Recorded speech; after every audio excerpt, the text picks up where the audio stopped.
Kami bersyukur buat hari yang baru Tuhan. Kami mau mengandalkan Tuhan sepanjang waktu yang Tuhan berikan kepada kami. Haleluya Yesus. Ku perlu Engkau Yesus, haus jiwaku menantikan-Mu. Ku percaya Kau penuh pengharapanku di dalam-Mu. Yesus, hanya Kau yang ku andalkan, melebihi siapapun juga. Yesus, hanya Kau yang ku percaya. Di setiap waktu tiada lain yang ku andalkan selain Kau, Yesus.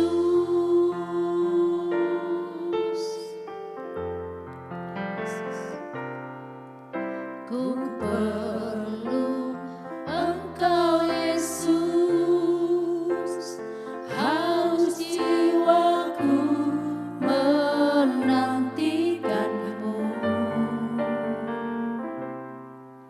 Ku percaya Kau penuh pengharapanku di dalam-Mu. Yesus, hanya Kau yang ku andalkan, melebihi siapapun juga. Yesus, hanya Kau yang ku percaya. Di setiap waktu tiada lain yang ku andalkan selain Kau, Yesus.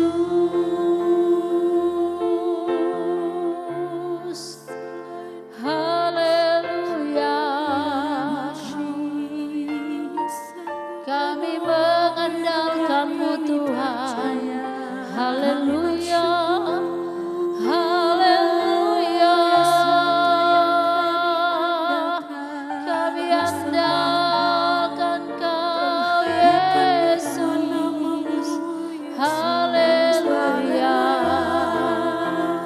Haleluya. Terpuji nama-Mu Tuhan.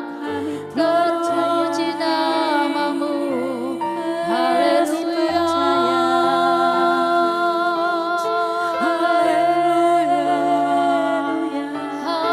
Haleluya.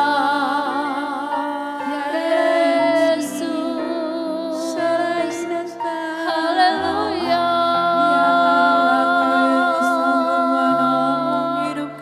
Kami andalkan Tuhan, kami bergantung pada-Mu.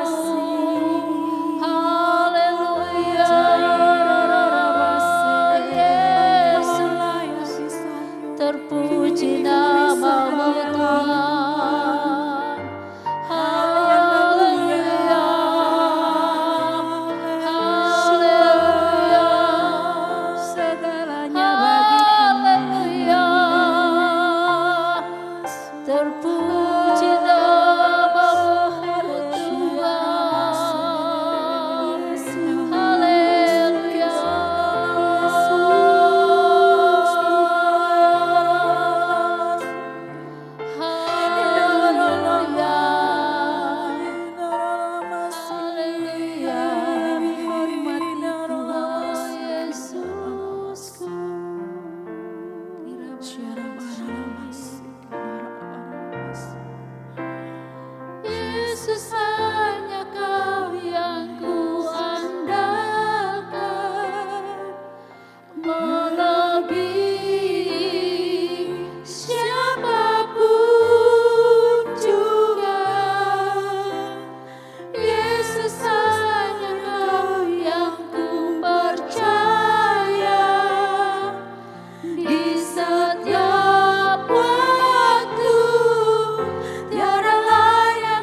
Bapa kami yang di surga, dikuduskanlah namamu, datanglah kerajaan-mu, jadilah kehendak-mu di bumi seperti di surga. Berikanlah kami pada hari ini makanan kami yang secukupnya, dan ampunilah kami akan kesalahan kami, seperti kami juga mengampuni orang yang bersalah kepada kami.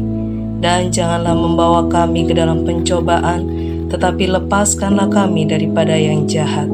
Karena Engkaulah yang empunya kerajaan dan kuasa dan kemuliaan sampai selama-lamanya. Amin.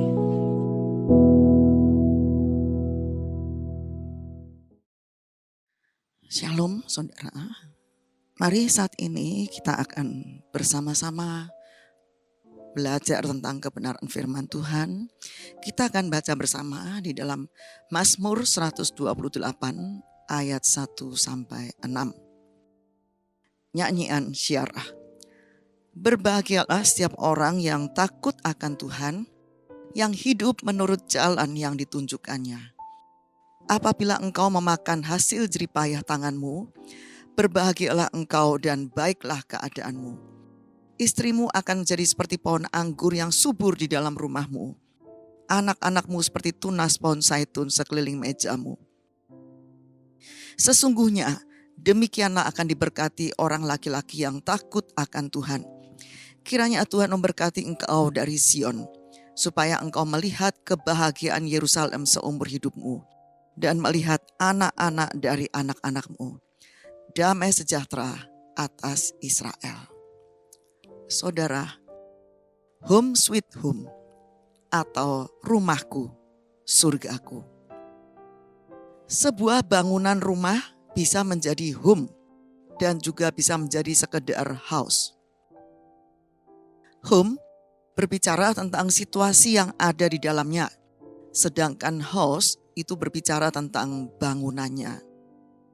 Bangunan rumah belum tentu akan menjadi home, meskipun bangunannya bagus, mewah, indah, dan dibangun dengan harga yang mahal, dilengkapi dengan fasilitas yang lengkap.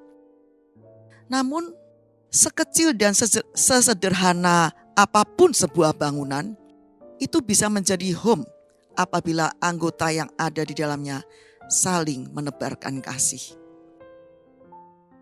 Nyanyian Salomo memberikan gambaran apa yang ada dalam pikiran dan perasaannya mengenai rumah tangga. Rumah bukan berarti gedung atau bangunan fisik atau house, tetapi sebuah bangunan hati yang bernama keluarga, yaitu a home. Dapatkah kita merasakan surga melalui rumah tangga atau keluarga kita? Ketika saudara bekerja, saudara merindukan untuk cepat pulang ke rumah, bisa bertemu dengan anak istri.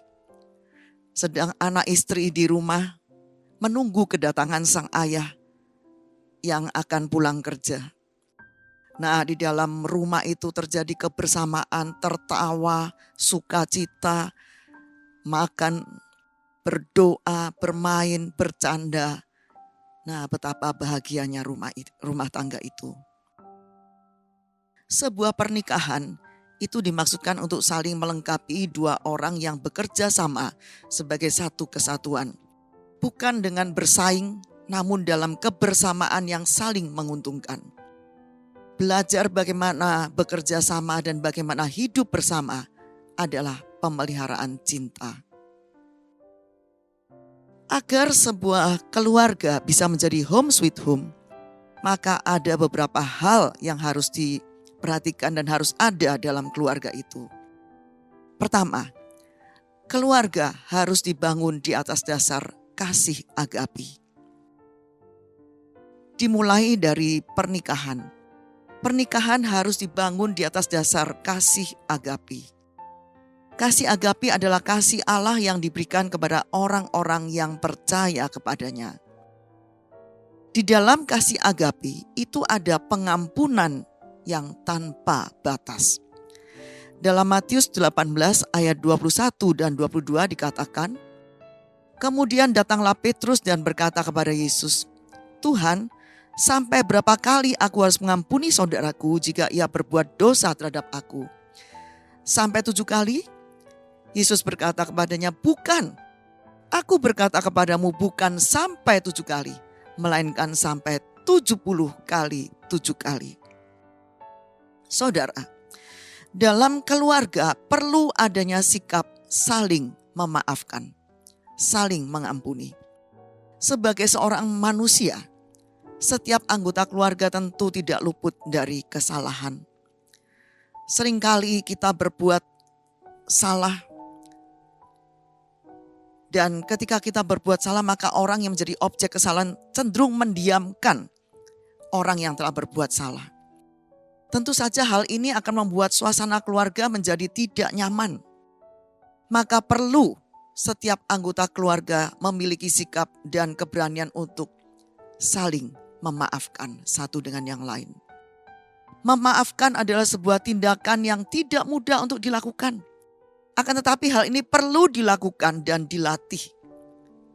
Maaf dan memaafkan adalah sarana utama pendewasaan diri manusia sebagai individu yang berjiwa besar. Kasih agape adalah rela berkorban dan tanpa pamrih, tidak menuntut balasan. Apapun juga yang dilakukan antar anggota keluarga, itu harus dilakukan atas dasar rela berkorban dan tidak mengharap balasan. Kalau hal ini ada dalam keluarga, maka keluarga ini akan hidup dalam kenyamanan, sukacita, dan berkat Allah. Kasih agape adalah kasih yang tak bersyarat. Kasih agape adalah kasih yang memberi diri. Di dalam kasih agape, semua anggota keluarga itu mengasihi tanpa syarat. Anak mengasihi orang tua mengasihi anak, suami mengasihi istri, istri mengasihi suami tanpa syarat. Walau bagaimanapun juga keadaan mereka, masing-masing anggota keluarga ini akan tetap saling mengasihi. Karena kasih mereka adalah kasih tanpa syarat. Dan yang kedua, saudara, adalah takut akan Tuhan.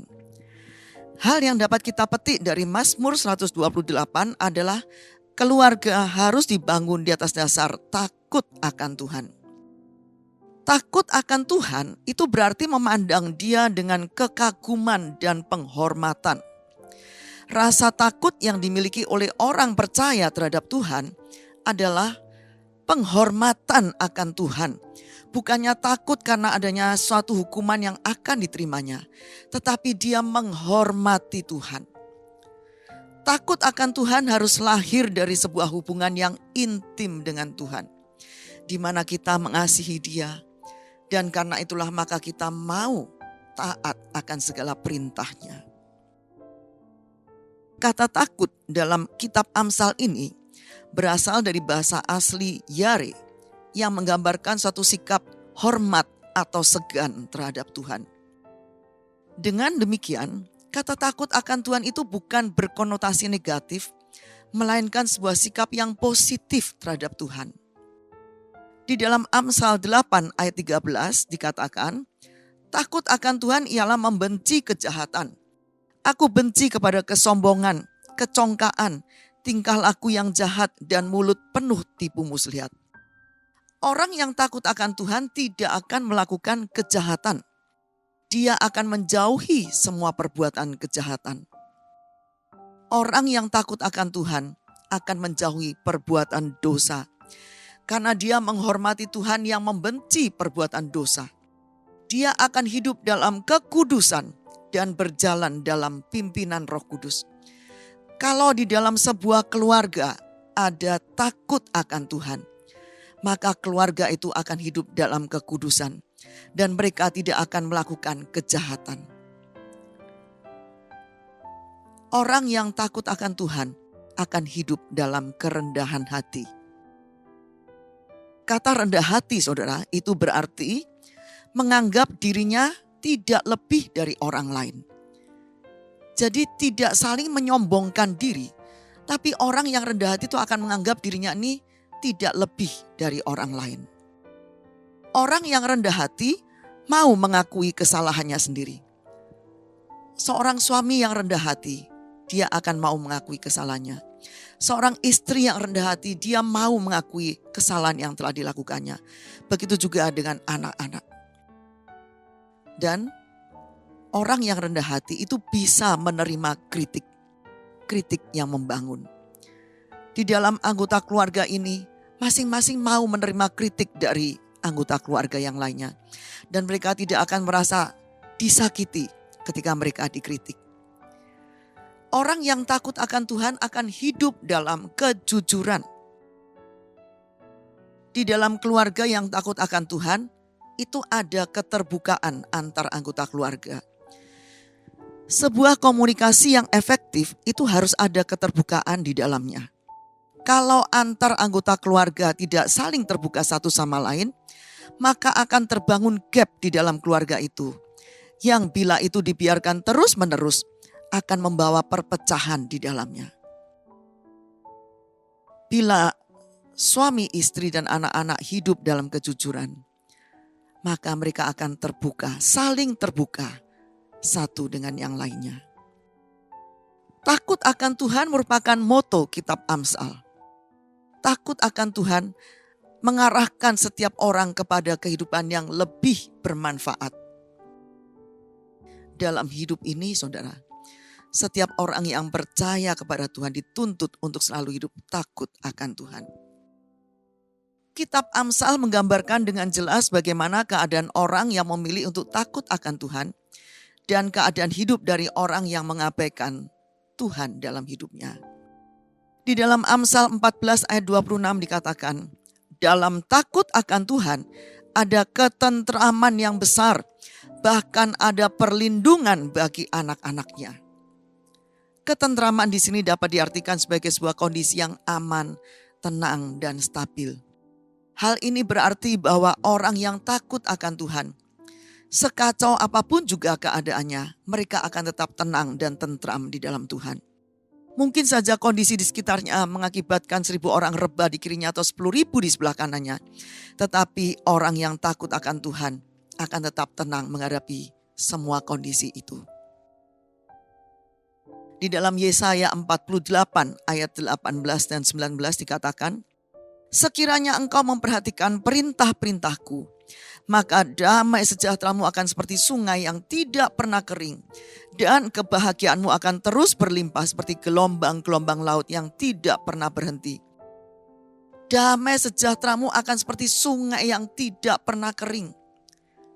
Kata damai sejahtera dari bahasa aslinya shalom, yang artinya kedamaian, keamanan atau rasa aman, kesejahteraan, kesehatan, kemakmuran atau prosperity, keselamatan, ketenangan, kepuasan. Nah, hal-hal di atas itulah yang bagaikan sungai yang tidak akan pernah kering, yang akan terus dinikmati oleh keluarga yang hidup takut akan Tuhan, yang dengar-dengaran akan perintah Tuhan, yang selalu taat akan firman Tuhan. Hidupnya akan dipenuhi dengan damai sejahtera yang tak pernah, bagaikan sungai yang tak pernah kering. Saudara, saya ini termasuk orang yang suka menikmati indahnya gelombang laut di tepi pantai. Nah, gelombang air laut itu akan menggulung dan dari tengah kemudian memecah berbuih ketika menyentuh bibir pantai. Hal ini terjadi berulang-ulang dan tidak akan pernah berhenti. Nah, seperti itulah kebahagiaan keluarga yang percaya akan Tuhan, yang selalu hidup takut akan Tuhan, yang memperhatikan firman Tuhan dan melakukannya. Kebahagiaan itu tidak akan pernah berhenti. Ayat 19, maka keturunanmu akan seperti pasir dan anak cucumu seperti kersi banyaknya. Nama mereka tidak akan dilenyapkan atau ditiadakan dari hadapanku. Keturunan kita akan diberkati dan home sweet home itu akan kita nikmati dalam keluarga kita. Amin. Mari kita akan berdoa. Kami bersyukur kepadamu Tuhan, kalau saat ini kami telah menerima kebenaran firman-Mu. Dan ajarkan kami untuk menjadi keluarga-keluarga yang hidup di dalam kasih agape dan hidup dalam takut akan Tuhan. Maka kami percaya Home Sweet Home itu akan menjadi milik keluarga kami dan akan dinikmati oleh keluarga kami. Terima kasih Tuhan, berkati semua saudara yang telah mendengarkan firman-Mu. Dan kami percaya sepanjang hari ini apapun yang kami lakukan, Engkau memberkatinya dan Engkau membuat berhasil. Dan biarlah berkat dari Bapa, kasih Yesus Kristus dan persekutuan Roh Kudus menyertai saudara semua. Sampai Maranatha, Yesus datang kembali. Dalam nama Yesus Kristus. Amin.